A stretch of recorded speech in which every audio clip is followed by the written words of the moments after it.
Hörmetli milletdaşlar, hayırlı günler, izgi tilekler sizge. Men Mars Jamalyoğlu Gayitov, ıı, көрнекле şagira, jir şiiriyeti alihası Gülşat Zaynaşova turunda tapşırılarını devam etemiz. Ötken tapşırıda men Gülşat Zaynaşova hem kompozitor Mansur Muzaffarov ijat etken Minerge idi Ural tağlarına degen jir turunda söylegan edim.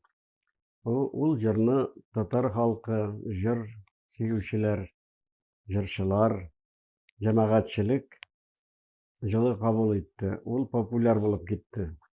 Әмма шул җырны хаксыз тәнкыйтьләүчеләр, хәсрәт тәнкыйтьчеләр дә табылды. Мин ул турыда әйттем. Менә безнең мәшһүр җырчыбыз Рәшит Ваһапов Гөлшат Зайнашевага әйтә: "Бу җыр миңа бик ошады, яраттым мин аны. Һәм киләчәктә дә җырлармын. Борчылмагыз, сеңлем", дип Гөлшат апага әйтә.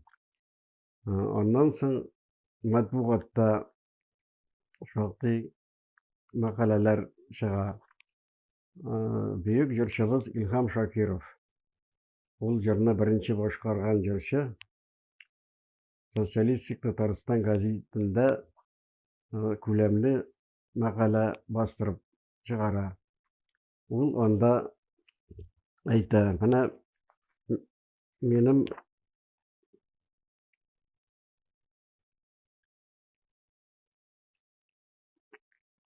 репертуарымнан төшермичә яратып җырлаган Мансур Музаффаров һәм Гөлшат Зайнашева тарафыннан туган илне яратып, аның Урал тауларына сокланып иҗат ителгән "Менәргә иде Урал тауларына" исемле әсәре хаксыз тәнкыйть ителә. Ул сәнгать әсәре.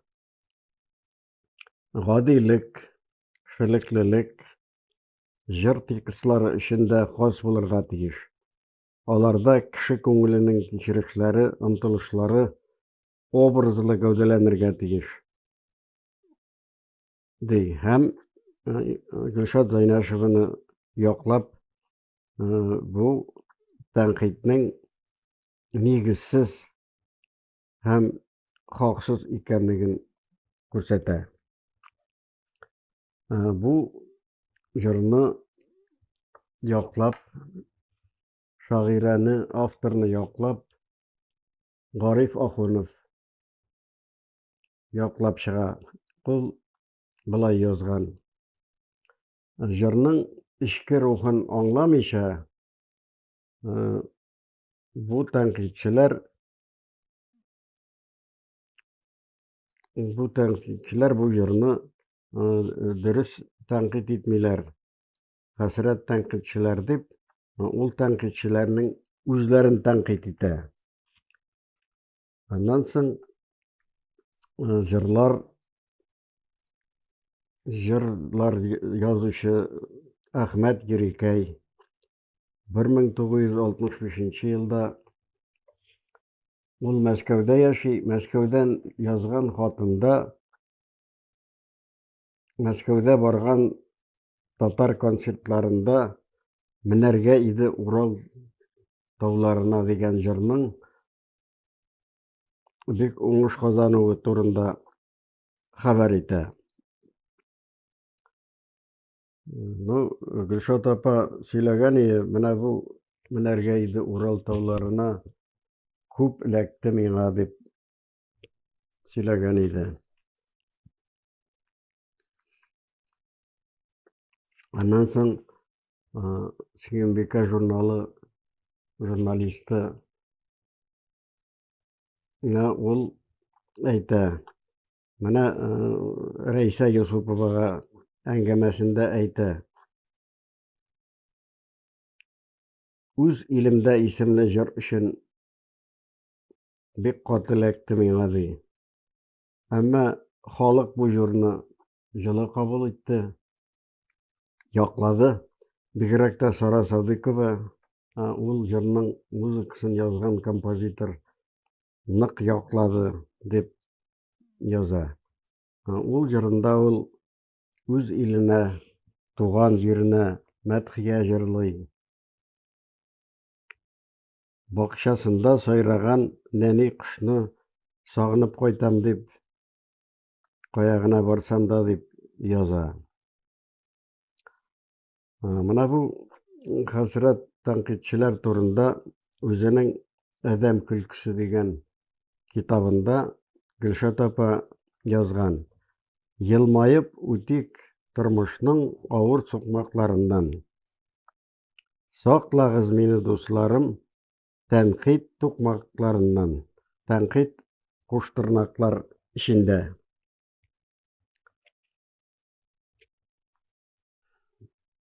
Шагыйрәнең җыр текстларына, шактый күп җыр текстларына халык үзе музыка, көй чыгарган. Мәсәлән, Зәңгәр төймә, Иртәдә генә торам, Сәфәр чыксам, Уйна тальян гармуныңны, Туй җыры, Туйлар узгач, Кердем кар урманнарда йөрдем һәм башка җырларга халык үзе көй чыгарган.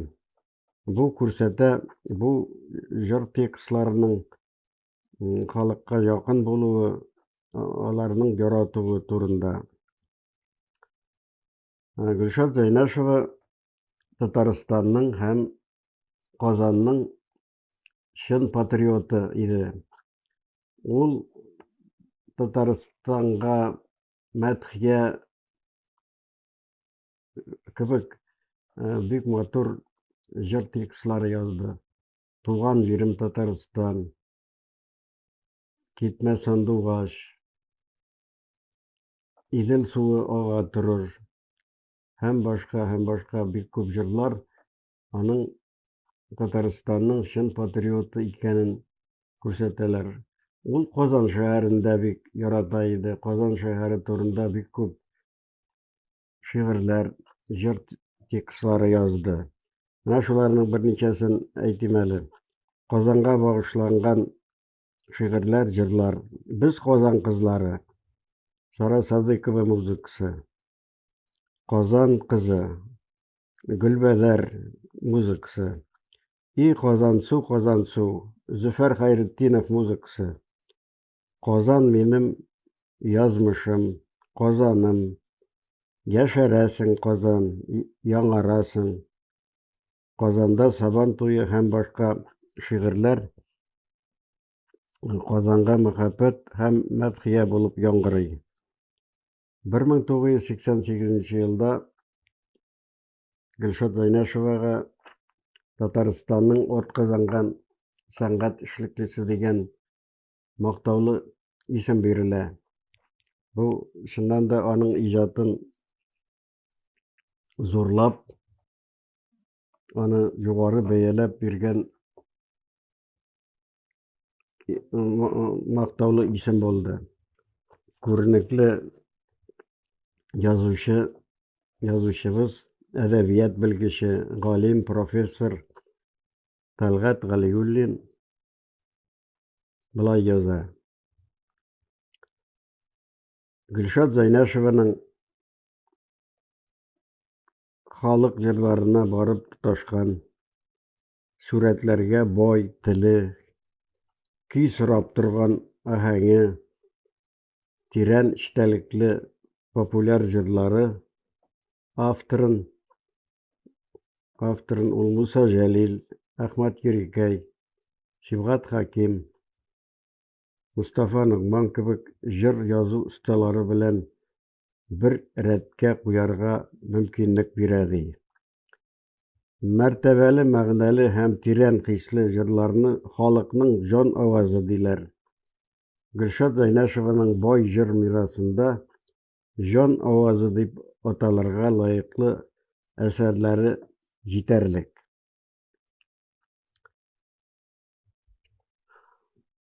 Инде менә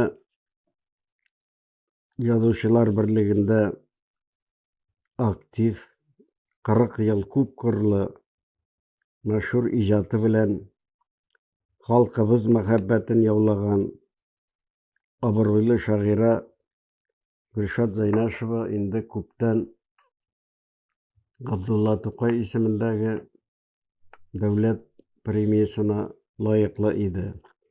Әмма Язучылар берлегедә, Мәдәният министрлыгында, башка оешмаларда ләм-мим сүз кузгатмыйлар. Бу җаваплы эшкә һәм зарур эшкә мин үзем алындым. Мин 17 ел инде Казан авыл хуҗалыгы институтында доцент, укытучы булып эшлим. Безнең студентлар күбесе авылдан килгән, кызлар, егетләр. Алар татар мәктәпләрендә укыганнар. Гөлшат Зәйнәшеваның иҗатын, җырларын яраталар, үзләре дә җырлыйлар. Менә шушы коллектив исеменнән без шушы мәртәбәле премияның бирә торган комитет җитәкчесе мөхтәрәм Мансур Хәсәнович Хәсәновка хат яздык. Хатка институт җитәкчеләре, укытучылар, студентлар имза куйды. Һәм бу хат нәтиҗәсендә 1991 елда Гөлшат Зәйнәшевага Габдулла Тукай исемендәге Татарстанның дәүләт премиясе бирелде. Бу бик вакытлы булды һәм лаеклы иде Гөлшат апа. Халык, җәмәгатьчелек моны хуплап каршы алды. Бик күп тәбрикләр килде аңа, котлаулар килде. Һәм бу матбугатта да, радио, телевидениедә күрсәтелде. Аның иҗатлары, аның җырлары башкарылды. Бу минем тапшыру сезгә ошаса, күңелегезгә хуш килсә, үзегезнең фикерләрегезне язып җибәрегез. Лайк тимәсенә басыгыз, каналга язылыгыз. Әле тапшырулар дәвам итәчәк.